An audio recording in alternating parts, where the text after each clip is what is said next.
Morning, Eddie. Hello. Can you just, it must be quite a lift for the team having Manu and Courtney back. Can you just explain a little bit about what they'll bring to the side, please?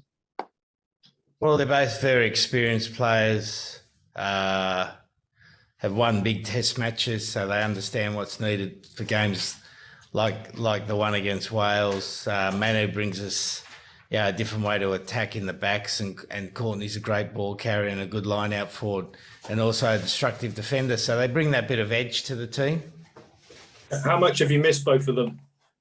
Look, we don't miss players, mate. We don't look at it like that. So I can't answer that question. Sure. And in terms of the captaincy, what was the reason for giving it back to Courtney after he did the job in the autumn? Well, Courtney was going to be the captain when Owen was unavailable, so it's just a natural change back to the guy who's going to be captain. You know, he's got good skills around the players. When he speaks, they listen. He leads by example, and we're really pleased with the job that Tom Curry did. He did an outstanding job as a young captain. He's going to be a great leadership prospect in the future. Okay, thanks, Eddie. Thank you, Duncan. Beth Fisher, please. Hi, Eddie. Beth from Wales. Nice to see you again. We know what this fixture means to fans. The players play it down a little bit, but I'm just wondering what this fixture against Wales means to you. Well, it's one of, again, it's a privilege to be involved in it. You play Wales at Millennium Stadium, and it's probably one of the most hostile grounds to go in. I put it in top 3 in the world. And obviously when Wales come to England, and they've done well here previously, it's a hard fought, it goes to the wire type game. And, as a coach, they're the games you like to be involved in. You just don't want it to go too close to the wire. Last year, we spoke almost exactly the same time, round 3. You told me then it was make or break for Wales and England. Is that the same feeling this year? Well, I think round 3 always is in a 5-round competition, and particularly this year with only one team having not lost a game, and the assumed closeness of the competition. And it looks like that, doesn't it? It looks very close. If you go into the last 2 games with a 2-1 record, you're going to be a chance to win the trophy. So, both teams understand what's at stake. Both teams will be well prepared, and it's going to be a tough old game. Thank you very much. Cheers. Thank you. Thanks, Julian, please. Morning, Eddie. What was your thinking in starting with Harry Randall following the game in Italy for a match of this magnitude? Well, we want to put some pace in the game early. We feel like there'll be some opportunities against Wales early in the game, and Harry each week has been in increasingly better form. He's sharp around the ruck. He gives us a bit of that instinctiveness with his ability to take quick taps and run quickly. And then the converse of that is that we've got Ben Youngs to finish the game. And as we just said with the previous journalist, Beth, that these games always tend to go to the wire. It's almost like a narrative that's built into a Wales-England contest. They're going to go down the wire, and it's going to be the last 20. And imagine having a halfback of 115 caps in the best form of his career coming on to manage that last 20 minutes. Thank you. Thanks, Julian. Liam, please. Hi, Eddie. How are you? You've retained Jack Noel there on your wing. Can you just explain to me why you have done it, given he had the early knockout out in Rome and didn't play very much? So what's his form like coming into this game, please? Yeah, he's had good training. We picked him because he was in good form.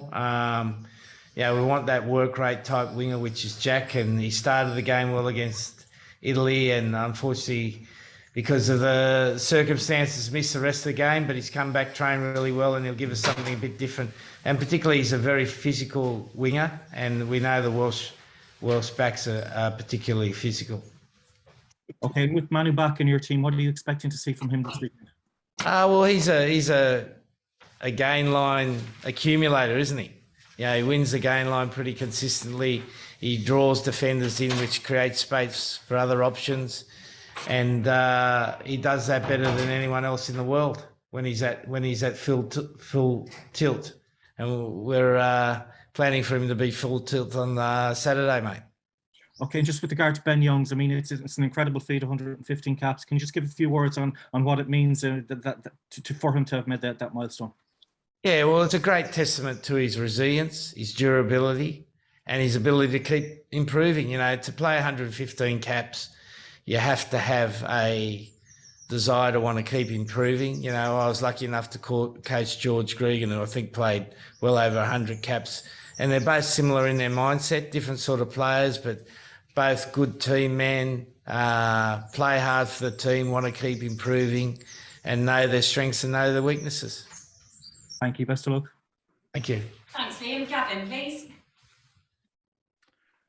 Hi, Eddie. Just a quick one on the combination. I think we had about 6 or 7 minutes with Smith, Tuilagi and Slade together against South Africa. It was pretty effective 7 minutes. Maybe a couple of cameos before that, but what specifically about that combination do you think brings the best out of the three of them, and maybe brings Tuilagi in as a try scoring option as well? Yeah, well, you've got Marcus, who's got sleight of hand, quick feet, the ability to beat people one-on-one in space. You got Slady, who's got an educated left foot, a good passer of the ball, and also the ability to make breaks. And then you got, to complement that, you got power with Manu. You know, he's just a little powerhouse, isn't he?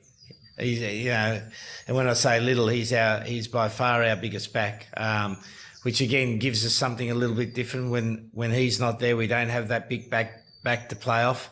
You know, and it's handy having a big back to play off, because they dent the line and create space for the little guys to play small ball in that bigger space. And can we expect to see Manu looking on the wings again, do we think, at some stage? We'll have to wait and see, mate. You know, make sure you get to your seat early, because it might happen early in the game. Thanks, Eddie. Thanks, Martin, please. You talk, Eddie, there about a working wing, Jack Noel. Wales have decided to leave out an out-and-out pace wing in Lewis Rees-Zammit. Do you feel that that's made, in one respect at least, your job a little bit easier? No, because I don't think they've left Zammit out because I don't think he's fit, mate. You know,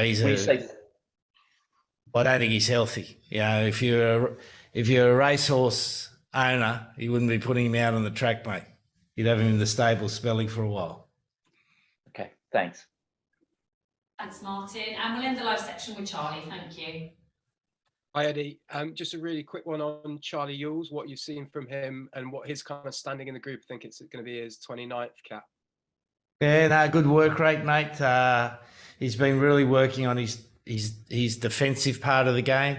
Been doing, you know, a lot of early morning sessions with the Terminator, Nick Azigwe. So they've been working out together in the mornings before breakfast, working on their defensive skills.